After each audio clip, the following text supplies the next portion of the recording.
নতুন নির্বাচন কমিশন গঠনে ৩ শতাধিক নাম জমা পড়েছে সার্চ কমিটিতে। এক ধরনের বোঝাপড়ার মাধ্যমে নাম জমা দিয়েছে বিরোধী রাজনৈতিক দলগুলো। নির্দিষ্ট কয়েকটি নাম জমা পড়েছে বেশ কয়েকটি দলের পক্ষ থেকে। গুরুত্ব পেয়েছেন সাবেক আমলা, বিচারক, সুশীল সমাজের প্রতিনিধি, সেনা কর্মকর্তা। দলগুলোর নেতারা বলছেন, নাম প্রস্তাবে নিরপেক্ষ এবং বলিষ্ঠ ব্যক্তিদেরই পছন্দ করছেন তারা। সাইফুদ্দিন রবিনের রিপোর্ট।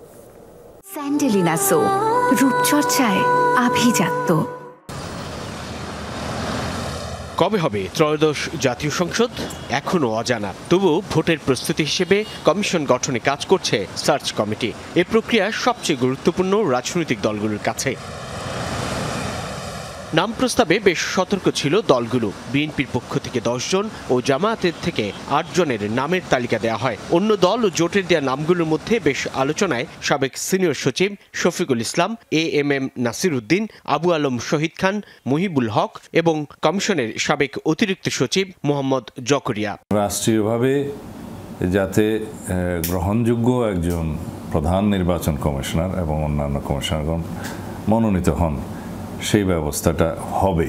নির্বাচনের নামে যত প্রহসন হয়েছে, এরকম কোনো নাটক ভবিষ্যতে বাংলাদেশে আর মঞ্চস্থ হবে না। অন্তর্বর্তী সরকারের কোনো সিদ্ধান্ত যদি অবাধ নিরপেক্ষ নির্বাচনের যদি পরিপন্থী হয়, নির্বাচন কমিশন তাকে চ্যালেঞ্জ করতে পারবেন, এরকম ব্যক্তিবর্গ নির্বাচন কমিশনে থাকা দরকার।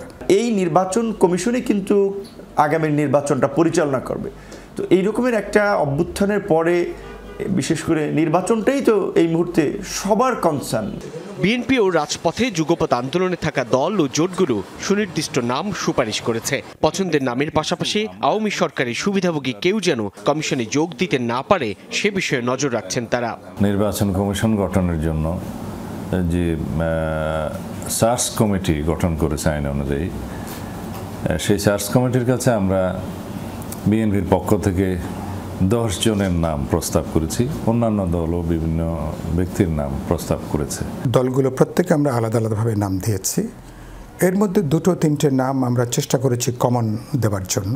বিএনপি বা অন্যান্য দলেরও তাদেরও ভাবনা চিন্তা আমরা জানবার চেষ্টা করেছি।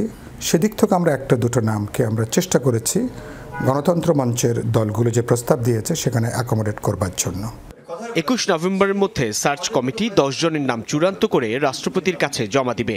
সেই সংক্ষিপ্ত তালিকা নিয়ে গণশুনানি করার দাবিও জানাচ্ছেন কেউ কেউ।